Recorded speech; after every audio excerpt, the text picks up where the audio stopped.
From the Times and the Sunday Times, this is The Story on Saturday. I'm Manveen Rana. This week, the trial of Constance Marten and Mark Gordon came to an end. It was a story that had gripped the nation from the moment a manhunt was launched to find the aristocratic society girl, her unlikely partner, and their missing baby back in January 2023. But it wasn't until this moment, 8 weeks later, that a story that had fueled a media frenzy became a full-blown tragedy. Right, you're running away from me. So put the stick down. Drop it now. Right, at this moment in time, until I can confirm who you are, you're both under arrest on suspicion of child neglect. You don't have to say anything, but it may harm you. It was 9:45 at night on a quiet residential road in Brighton. A dishevelled-looking couple was surrounded by police who were placing them under arrest. Where's your child, my friend? Where's the child? And my food, please. In a minute, where's your child? Where's your child, madam? Constance Marten and Mark Gordon had finally been found. But where was their baby? Where is the child, please? Daddy Bear. Look at me. Take her away from Constance. him. Constance, Arabella, whoever you are. Right, where's your child?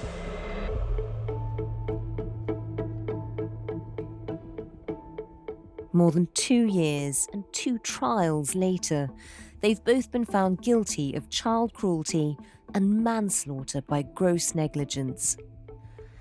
So how did this happen? How did a life of privilege descend into such chaos? And what does this case tell us about how conspiracy theories are unravelling the fabric of society?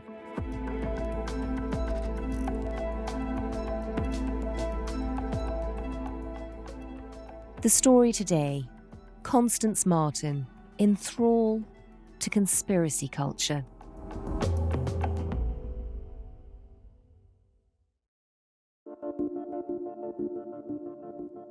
Would you mind just introducing yourself for our listeners? My name's David Brown. I'm the chief news correspondent of The Times.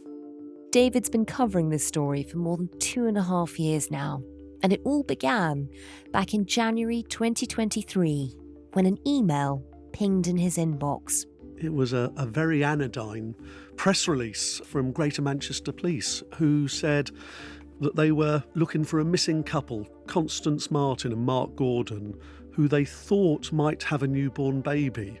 It was a strange press release, but it was only when you looked into who they were that the story suddenly became very, very interesting. Who'd reported them as missing? No one had reported them missing. Their car had broken down on a motorway, caught fire, and they ran off. Now, this is odd behaviour. When police searched the car, they found a placenta, they found Constance Marten's passport, and thousands of pounds of cash, which was to become crucial as the story develops. What were the police saying at the time about why they were looking for this couple? They quite quickly said that they'd found a placenta, that they hadn't had a record of the birth, and is always concerned for newborns. They want to make sure that they're healthy, just to have the check over. There was no suggestion they'd done at that stage anything unlawful. And we'll come on to, the manhunt that followed in a moment. Before we do, as you say, for most news reporters, the moment they thought this story was particularly interesting was when they realised who the couple were. So talk us through them, starting with Constance Marten. She comes from an aristocratic family. Her great-grandfather was Captain Napier Stewart, the final Lord Arlington. Her grandfather was Toby Marten, an equerry to George VI. Her father, Napier, had been a page to the Queen. Her mother's grandfather was the Conservative MP Anti-Cromlin Crosley. So she has great heritage.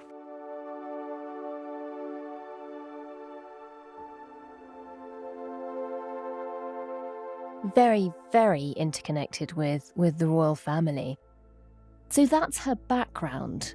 And she seems to have had this very privileged life right up until her teenage years. And then she has a very unusual gap year. Tell us about that. Yeah, during her gap year, she went travelling, and for 3 months she stayed with the Synagogue Church of All Nations, which is based in Nigeria. Then, of course, it was just seen as a thriving evangelical church, one of the fastest growing in Africa, which hundreds of thousands of people were visiting to see the very charismatic preacher, T.B. Joshua. He wanted to be the biggest, best, the most important pastor in the world. This is the moment we have been waiting for. Prophet T.B. Joshua has arrived here. Everyone here in the stadium, everywhere here, say Jesus!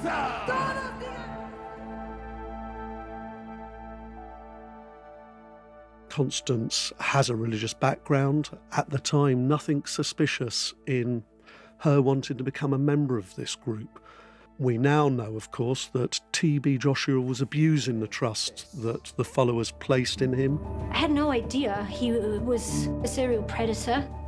T.B. Joshua was perpetrating crimes on a global scale for 30 plus years. And what do we know about her time there? I've spoken to a member of the church who was with her at the time, and her recollection is Constance was actually thrown out of the church by Joshua, who denounced her as a CIA spy after she was caught in his bedroom. Now, there's no suggestion of anything untoward going on, but for a young British woman to be found in the bedroom of the charismatic T.B. Joshua would have raised questions. He didn't want those questions asked, so he expelled her. And she eventually returned to the UK to study Arabic at Leeds University. At this stage, she's just in her late teens, really. What happens to her after that? She seems to get her life back on track. She becomes Tatler magazine's Babe of the Month, where she describes cider as one of my 5 a day, says that the best party she's been to was Viscount Cranbourne's party in Dorset. So she's having the normal life of the member of the aristocracy. After that, she works for Al Jazeera, the television station, and seems to dedicate herself to a career in journalism, and then has a change of heart and begins studying drama in Essex. And it's during this time that she met Mark Gordon. Tell us about that. How does she come across him? In her account, they bumped into each other in a shop, went out for a cup of coffee together, and the relationship very, very quickly developed. She appeared to drop out of drama college. They went to Peru together, travelling, where Constance says they got married, although it wasn't legally recognised in this country. And she drops off the radar. Friends and family lose contact with her pretty quickly. So tell us a bit about Mark Gordon, this man she met in a shop. What do we know about him? What was his background? Mark Gordon was born in Birmingham, moved with his mother and siblings when he was young to New York. He was a brilliant school student, top of the class. His mother became concerned that maybe he was associating people with gang affiliations, so to get him away from New York, moved to Florida, where he was still an A-grade student. Then, at the age of just 14, he broke into the house of a neighbour and repeatedly raped her over a 5-hour period, whilst her 2 young children were asleep in the room next door. He received a 40-year jail sentence, and he served 20 years of that sentence before being deported back to the UK, a place where he hadn't lived for 30 years. He had no friends. His immediate family was still in the US. And we know very little about what he did during that time. He appears to have done a bit of cash-in-hand work as a labourer. Police have been unable to find out where he was living. And this is when he met Constance Marten, a woman from an entirely different world. And in the early days of their relationship, where are they living? They are living in a camper van in North London.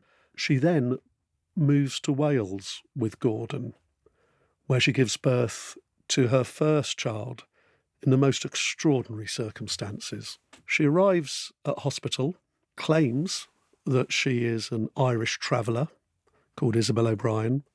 During labour, she continues to use a false Irish accent. Wow. She claims that she's never been to school, that she has no health records, that her family disapprove of her relationship, and the hospital staff become very concerned. So they call the police. The police arrive and begin asking Mark Gordon questions.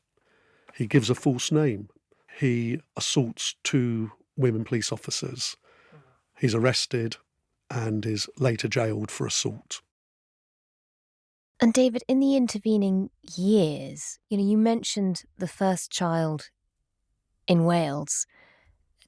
Tell us about the others, because there was more than one. Yeah, she had 2 children in quite quick succession. Her father, Napier Martin, became deeply concerned about the welfare of his grandchildren, and he initiated wardship proceedings. In response, Constance took the 2 children across to Ireland to live off-grid, funded by the trust fund of which Constance was a beneficiary. She was receiving thousands of pounds a month and only returned when a High Court order was granted against her. While she was pregnant with the 3rd child, 14 weeks pregnant, police were called to the house where she was living with Mark Gordon because she'd been seriously injured whilst falling from a first-floor window, and a family court judge finds on the balance of probabilities that Mark Gordon had pushed Constance Marten out of the window.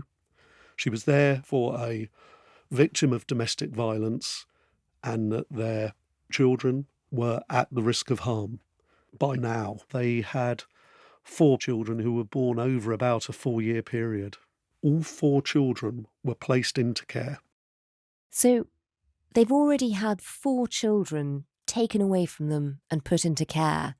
So when Constance gets pregnant with a 5th child, they're terrified it'll be taken away too. And that brings us back to where we started, when they go on the run to conceal this birth. What exactly happened? What triggered it was the discovery of the burning car. There's actually a video of that burning car. Tell us about that. Yeah, this was the video of a man who pulled up, was following the car along the motorway, could see smoke coming out the back, persuaded the couple to pull over onto the hard shoulder, rushed across to help, saw Constance and Mark jump out, saw the baby that Constance was carrying, and then extraordinarily, they picked up a few possessions and fled on foot. And this is why the police are called. That's why they carried out the search. That's why they found the placenta, the passports, the cash, the baby clothing, the diaries of their spiralling conspiracy theory. What do they find from the diaries? They'd set out their plan to smuggle themselves abroad.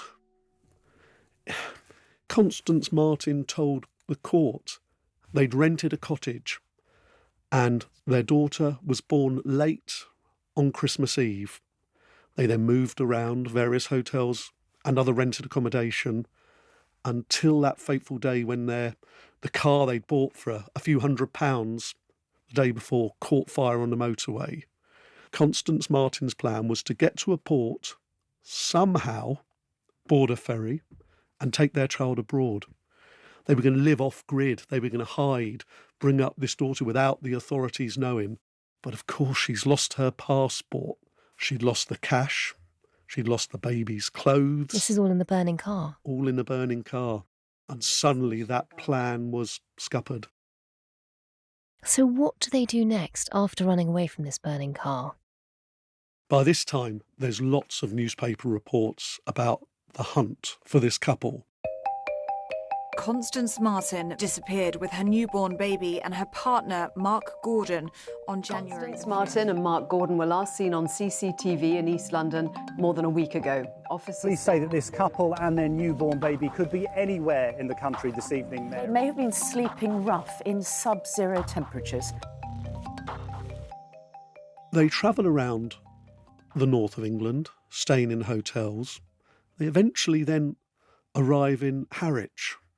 They're recognised by a passerby who says, "Hey, aren't you the two the newspapers are reporting about?" And Constance becomes paranoid. They buy a tent, a couple of thin sleeping bags, and they catch a taxi down to Newhaven. In the meantime, we know that the manhunt is ramping up. I mean, just talk us through, what are the police doing? What are Constance's family doing? There's a whole series of appeals. Hundreds of people come forward who've seen them everywhere from Scotland down to Cornwall. Police are following up those leads. Napier, Constance's father, makes an appeal. Darling Constance, even though we remain estranged at the moment, I beseech you to find a way to turn yourself and your wee one into the police as soon as possible, so you and he or she can be protected.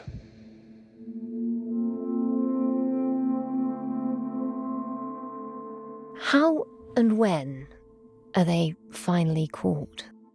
They were finally arrested on February 27th on the outskirts of Brighton. Well, I need to speak to you. Well, because potentially I think you may have been in national news. They're dishevelled. Their clothing is stuffed with furniture stuffing in a bid to try to keep warm. Mark Gordon claims he's starving. He demands food. All we hear from Constance Marten is the crying out to Daddy Bear. Oh, where's the child, madam? Where is the child, please? Daddy Bear. Look at me. Constance. Constance, Arabella, wherever you are. Right, where's your child?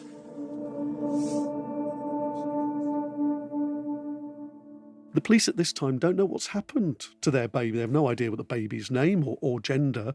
All they're concerned about is, where's the baby? Tell us where the baby is. Even when they take him into the police station, Mark and Constance refuse to say where their baby is. So the police carry out a massive search, and then a couple of days later, whilst visiting an allotments, an officer opens the shed door and he describes how there was this overwhelming smell. So he began carrying out a very detailed search, and hidden away in the corner was a little bag, appeared to be just full of rubbish. And he took the little bag outside of the shed. And I've watched a number of times now the body-worn footage as he begins taking out some rubbish, a beer can, a sandwich wrapper, and he puts his hand down and he touches the decomposing head of a baby. And they found Constance's daughter.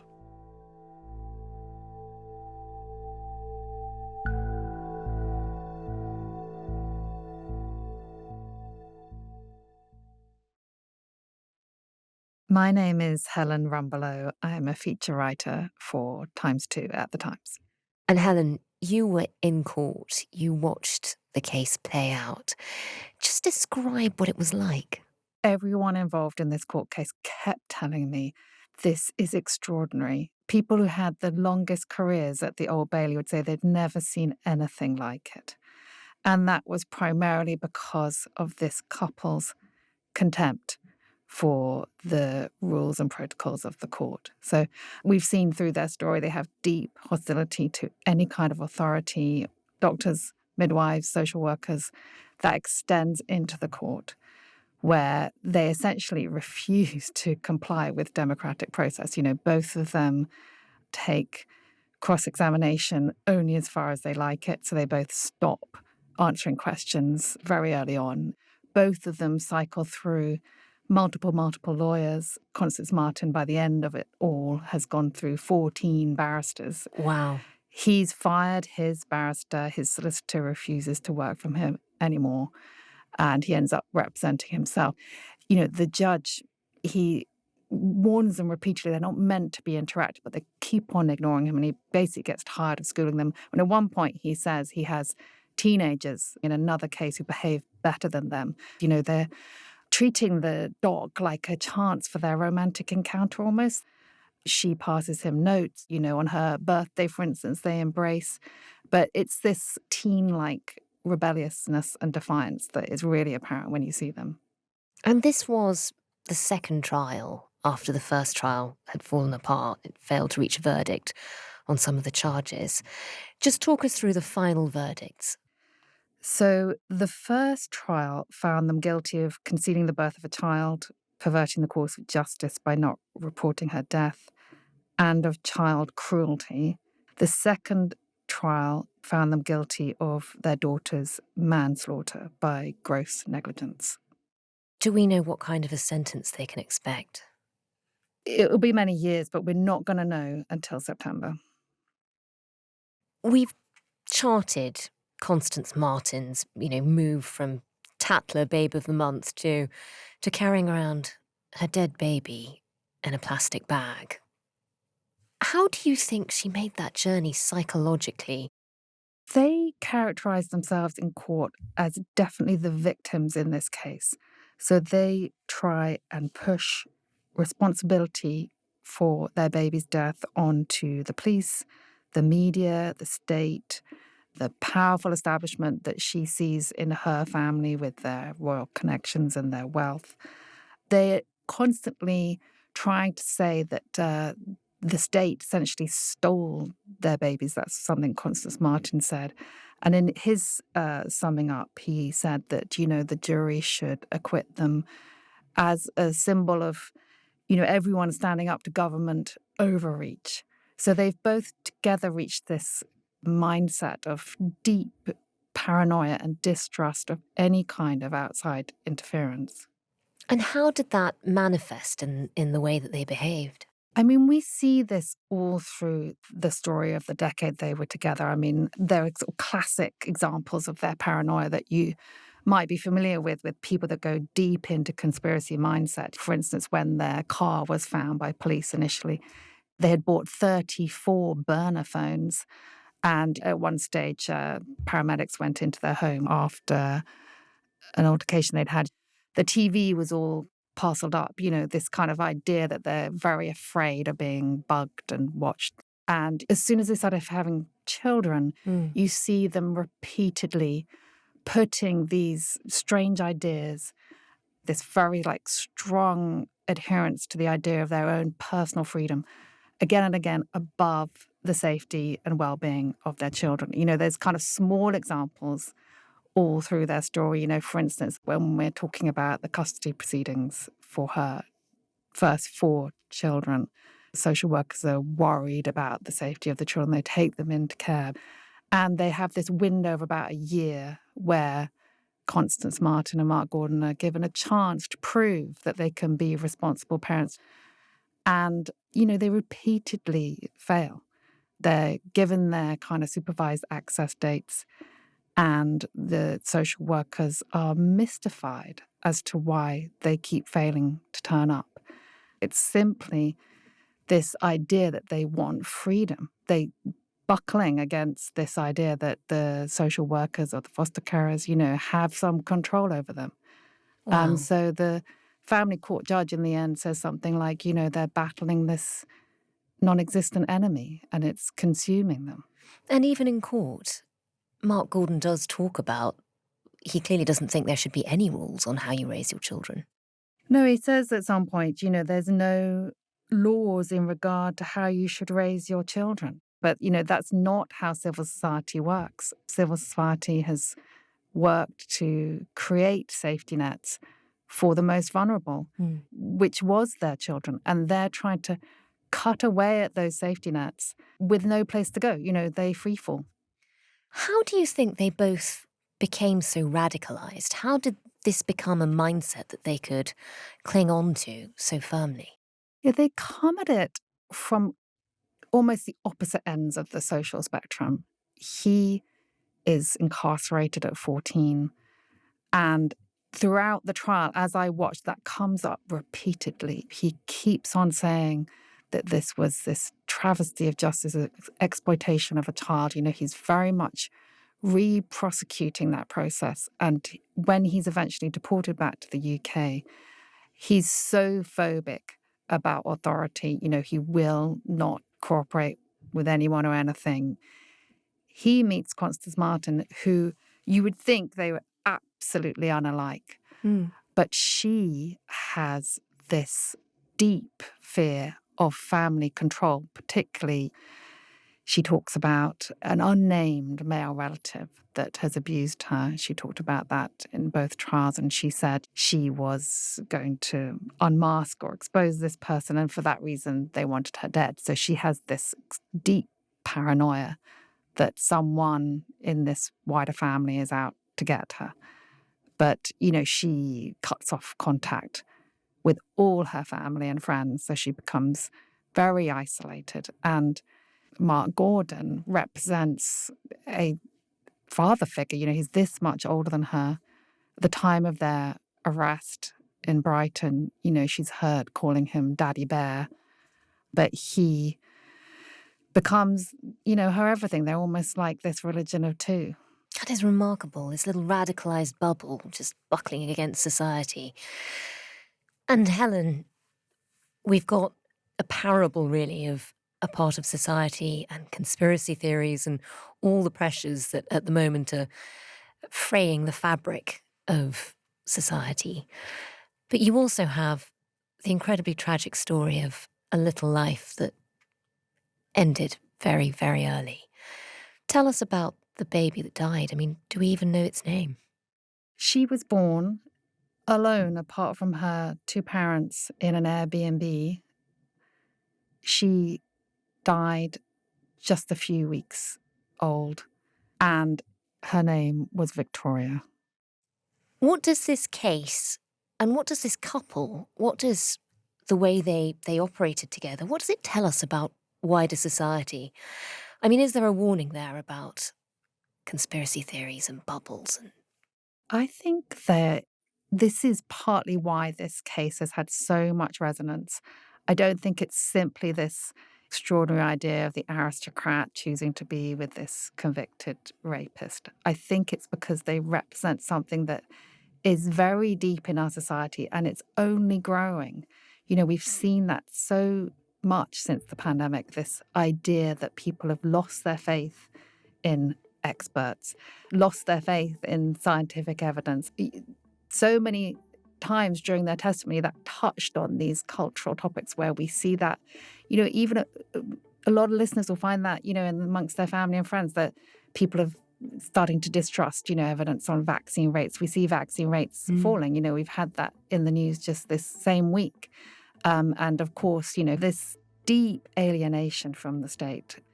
It's this very 21st century idea of people that they've had the luxury of not having to rely on the state, but they don't realize that skepticism of the state is actually a self-destructive impulse. It's that is so powerfully expressed in this case, because every time they sort of struggle against the state, they end up increasing their suffering.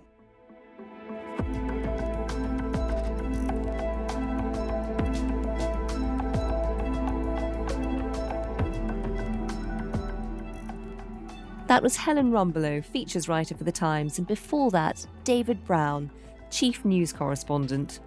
The producer today was Olivia Case. The executive producer was Kate Ford. Sound design was by Tom Birchall, and theme composition is by Mal Lassetto. And we'll be dropping more of these weekend episodes that allow us to look at some of the big themes of the week and some of the most fascinating stories from the weekend papers, so do keep an eye out for them. Thanks for listening. We'll be back with more tomorrow.